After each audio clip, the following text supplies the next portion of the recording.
অবৈধ ট্র্যাকটা থেকে পরিহার করতে হবে তাদেরকে। আমরা এই লোনগুলো শাটডাউন ঘোষণা করলাম। একটা সেক্টরের বিজনেস চলবে আর একটা সেক্টরের বিজনেস অফ হবে, এটার আপনারা এখন নাম দিচ্ছেন এনিয়ার, এটা আমরা হতে দিব না। আপনি এটা ধ্বংস করে দেন, আমি আপনার পক্ষে আছি। আপনি আমার এই 20 লক্ষ মানুষের কর্মসংস্থানের ব্যবস্থা করে তারপরে আমার এই সেক্টরটাকে অফ করে দেন। অলরেডি আমাদের 12 দিন Jamuna future park, Bashundhara city সহ সারা বাংলাদেশের সকল মোবাইল মার্কেটগুলো বন্ধ আছে। প্রতিদিন আমাদের হাজার হাজার টাকা লস গুনতে হচ্ছে। আজকে যে সরকার আমরা বলছি যে আমাদের দেশ সিঙ্গাপুর করে ফেলবো, আমাদের দেশ আমরা বহির্বিশ্বের মতো উন্নত করে ফেলবো, কিন্তু আজকে সেই টেকনিক্যাল জায়গা থেকে আমাদের আরো 20 বছর পিছিয়ে দিচ্ছেন আপনি কেন? আজকে এখানে আমার 20 লক্ষ ব্যবসায়ী আছে, 20 লক্ষ পরিবারের রুজি রুটি আছে। আজকে আমাদের দেশ বেকারত্ব দেশ। আপনার কথা হচ্ছে আপনি এটা ধ্বংস করে দেন, আমি আপনার পক্ষে আছি, কিন্তু আপনি আমার এই 20 লক্ষ মানুষের কর্মসংস্থানের ব্যবস্থা করে তারপরে আমার এই সেক্টরটাকে অফ করে দেন। আজকে আমরা মাঠ থেকে উঠে যাব, আমরা আন্দোলন থেকে উঠে যাব, কারণ আপনি আমার পেটে লাথি দিবেন, আপনি আমার মুখের খাবার তুলে নেবেন, আমি সেটা কোনোভাবেই সহ্য করতে পারবো না। বাংলাদেশে 1995 সাল থেকে যখন মোটামুটি স্মার্টফোন, মুঠোফোন আসা স্টার্ট করছে, তখন থেকে এখন পর্যন্ত এই ফোনগুলো ব্যাগেজ রুলে আমরা আনি, বাট এই জন্য আপনারা আমাদেরকে বলতেছেন কি আনঅফিসিয়াল। বাট আর অফিসিয়াল যারা ফোন আনতেছে তারা কিন্তু, যেমন এই ফোনটার প্রোডাকশন হয় কোথায়, এই ফোনটার প্রোডাকশন হচ্ছে বহির্বিশ্বে, বাট এই ফোনগুলো কিন্তু তারা আমাদের মতো এই একটা ফোন কিনতে কিন্তু তারা আস্ত আনে না। এই প্রত্যেকটা ফোন যখন প্রোডাকশন হয়, এই ফোনগুলোকে আলাদা আলাদা করে পার্টস করে আলাদা আলাদা করে বাংলাদেশে আনা হয়। বাংলাদেশে এনে শুধুমাত্র নাম এই ফোনগুলোকে স্ক্রু লাগানো হয়, অর্থাৎ ডিসপ্লে আলাদা, স্পিকার আলাদা, এই সকল কিছু আলাদা আলাদা করে এনে এরা এই ফোনগুলোর নাম দিচ্ছে অফিসিয়াল। যাই হোক, অফিসিয়াল হোক আনঅফিসিয়াল হোক, আমরা একটা ফোন আস্ত আনতেছি আর ওনারা আনতেছে আলাদা আলাদা। বাট আমরা চাই বাংলাদেশে অফিসিয়াল আনঅফিসিয়াল বলতে কোনো ধরনের কোনো মোবাইল বিজনেস হবে না। আমরা এই বিজনেসটাকে একটা প্ল্যাটফর্মে কি আমরা নিয়ে আসতে চাই।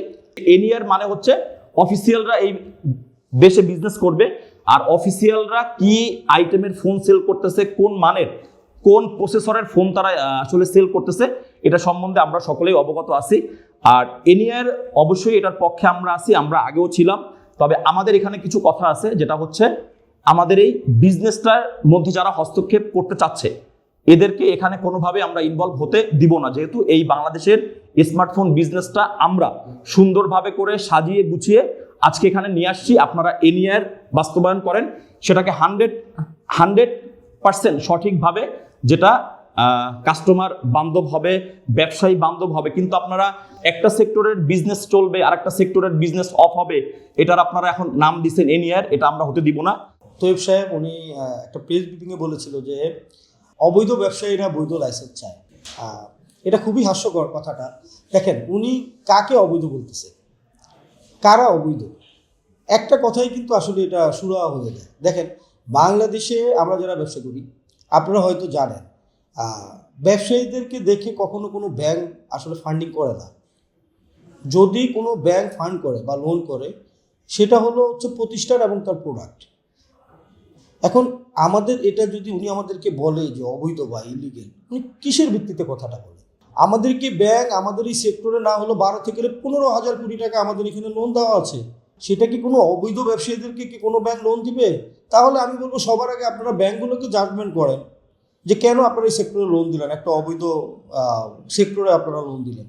আমরা এই সমস্যার সমাধান যদি খুব দ্রুত সময়ে মন্ত্রণালয় বা সরকার থেকে না করে, আমরা বাংলাদেশ যে ব্যাংকের যে লোনগুলো আমাদেরকে ফান্ডিং করা আছে, আজকের পরে আমি এখান থেকে বলে দিচ্ছি বা আমরা বলতেছি, আমরা এই লোনগুলো শাটডাউন ঘোষণা করলাম এই সমস্যার সমাধান না হওয়া পর্যন্ত। এবং আমাদেরকে অবৈধ ট্র্যাকটা থেকে পরিহার করতে হবে তাদেরকে, কারণ একটা ইস্যুতে বোঝা যায় আমরা কখনোই অবৈধ না।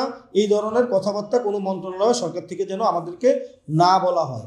আর আপনারা যেহেতু বলতেছেন আমরা বৈধতা চাচ্ছি, আপনারা যদি বলেন তাহলে আমাদেরকে বৈধতা দেন। আমরা তো বলেছি আমাদেরকে সব সহজ করেন, ট্যাক্স দেওয়ার জন্য আমরা বসে আছি, ব্যাট তো আমরা দিচ্ছি, তাহলে আমরা কেন শুল্কর কথা তো আমরা বারবার বলতেছি যে আপনারা আমাদের কাছে যে শুল্ক নেন, আমরা দেওয়ার জন্য রেডি। এমন একটা দেশে আমরা বসবাস করি, আসলে দুঃখের সাথে বলতে হয়, যেই দেশে ব্যবসায়ীরা ট্যাক্স দিতে যাচ্ছে সরকার নিতে পারতেছে না। এটারও হয়তো সরকারের ভিতরে কোনো কারণ আছে। বা সরকারের মহলের কোনো খারাপ চিন্তা ভাবনা আছে, ওদের ইন্টেনশনটাই আমাদের মনে হচ্ছে খারাপ। আমরা ট্যাক্স দিতে চাচ্ছি, শুল্ক দিতে চাচ্ছি, তারা নিতে চাচ্ছে না। তো আমি অনুরোধ করব এই ধরনের কথাবার্তা আপনারা পরিহার করেন একটা ভালো মন্ত্রণালয় থেকে, এবং আমাদেরকে ব্যবসা করার সুযোগ দেন।